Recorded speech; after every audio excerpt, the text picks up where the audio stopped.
leneen li nga xam ne également mun nañ ko jël si dans le cadre du contrôle mooy la question yu nga xam ne question écrite question orale question d'actualité au gouvernement. Question d'actualité au gouvernement gis nañ ni pendant cette session le Premier ministre est venu 2 fois. Question d'actualité dafa guñ ko question orale dafa guñ ko mais yéene bi ambition bi mooy à partir de la session prochaine qu'on respecte la périodicité des questions d'actualité au gouvernement. Question d'actualité au gouvernement suñ ko waxee mooy Premier ministre day teew ak l'ensemble du gouvernement au moins une fois tous les trimestres. Dañu ne au moins une fois mun na ñëw 3 fois par trimestre mais dañu ne au moins une fois pour être réaliste parce qu'il faut qu'on respecte également notre règlement intérieur. Question orale ñu ne au moins une fois par mois.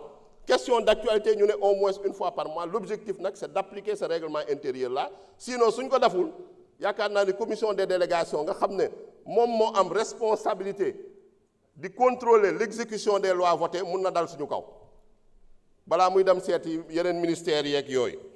Donc loolu je pense que c'est extrêmement important. Donc ce qui veut dire que tey toutes ces réformes là wax nañu la chaîne parlementaire ça permet que tey ñuy xam lu xew ci commission yi retransmettre les débats en commission retransmettre les commissions d'enquête parlementaire débats yi Sénégalais yi xam exactement députés yi lan nañu liggéey ñuy suivre députés yi dans leur circonscription l'excellent travail qu'ils abattent dans leur circonscription Sénégalais yi également mun ko xam. Donc pour vous dire que ce règlement intérieur là va permettre d'améliorer le fonctionnement de l'Assemblée nationale.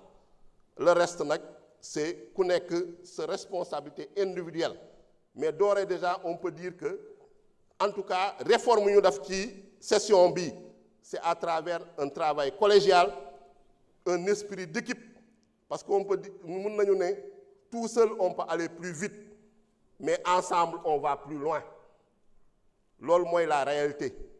Donc assemblée bi lu ñu gëm ni mooy déjà à travers cette première session parce que c'est une session inaugurale on a des députés yoo xam ne ñu ci ëpp bii mooy seen première expérience parlementaire mais énergie bu ñu fi gis envie bu ñu fi gis ambition bu ñu fi gis on peut avoir de l'espoir que cette assemblée-là sera la meilleure assemblée inchallah de toutes les législatures qui sont passées. On a cet espoir-là, on a cette ambition et on prend cet engagement devant le peuple sénégalais parce que loolu moo ñu fi indi loolu nañ ñu falee di gërëm ñëpp di sant ñëpp di féliciter également ñëpp pour cet excellent travail. Je vous remercie. Jërëjëf honorable. La discussion générale étant close, nous allons passer maintenant au vote des articles du texte de la loi.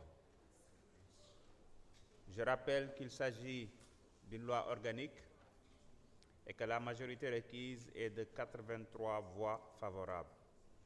Monsieur le rapporteur, vous avez la parole pour lecture des articles du titre premier.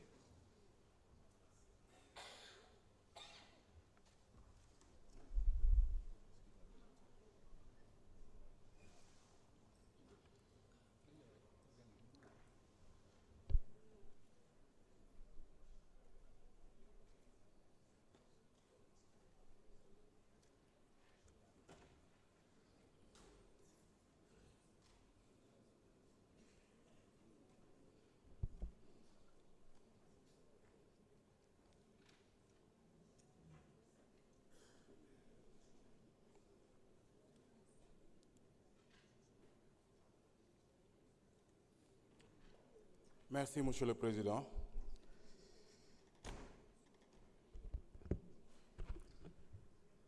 Titre premier. Organisation et fonctionnement de l'Assemblée nationale. Titre 2. Procédure législative. Titre 3. Juste arrêtez-vous au titre premier. Je voudrais informer mes collègues que j'ai reçu des amendements, notamment de l'honorable Maguette Sène et aussi de l'honorable Ayib Daffé. Je voudrais juste rappeler que dans la discussion des contre-projets et des amendements, seuls peuvent intervenir l'un des signataires, un orateur d'opinion contraire, le président et le rapporteur de la commission saisie au fond et le ministre intéressé, ce n'est pas le cas ici, sans préjudice des dispositions de l'article 71. Donc je vais donner la parole à Honorable Maguette Sène.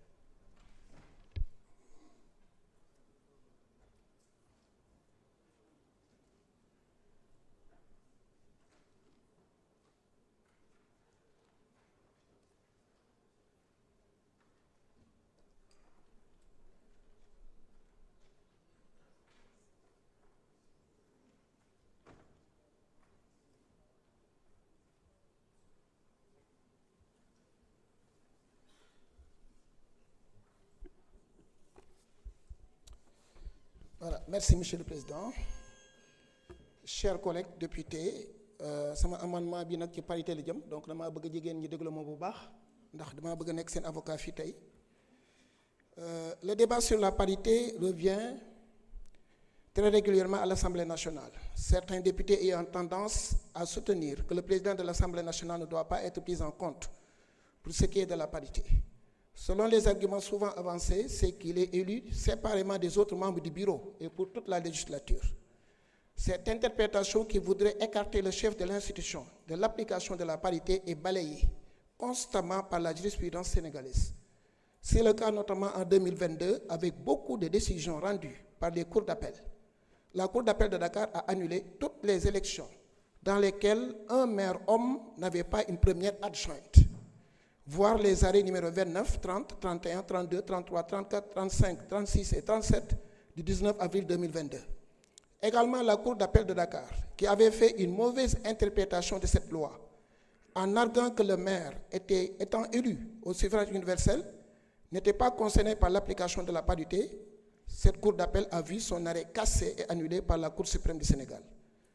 Cet arrêt, en effet, c'est l'arrêt numéro 47 du 27 octobre 2022, Cheikh Biteye et autres, contre le maire de Fatick, la chambre administrative de la Cour suprême, a déclaré que le maire, étant le premier membre du bureau municipal, comme le président de l'Assemblée nationale, est soumis à l'exigence de la parité absolue et que même son élection au suffrage universel ne saurait constituer un obstacle à l'application de la parité.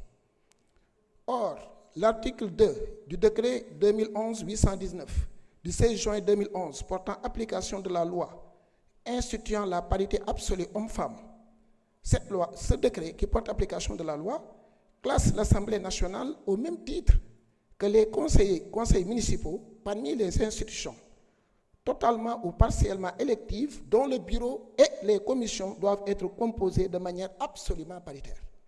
Donc je crois que c'est une jurisprudence explicite. L'Assemblée nationale en tant qu'institution chargée du vote des lois ne devrait continuer à appliquer en son sein des pratiques contraires à la législation qu'elle est censée elle-même produire.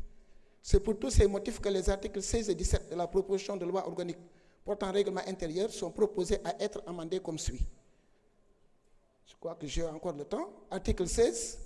Les vice-présidents, les secrétaires élus et les questeurs sont élus au scrutin de liste pour chaque fonction respectant la parité homme-femme, conformément aux dispositions de la loi numéro 2010-11 du 28 mai 2010. Ce que j'ai introduit comme modification, j'ai mis chaque groupe parlementaire peut présenter une liste paritaire, commençant par un député du sexe opposé au président de l'Assemblée nationale nouvellement élu.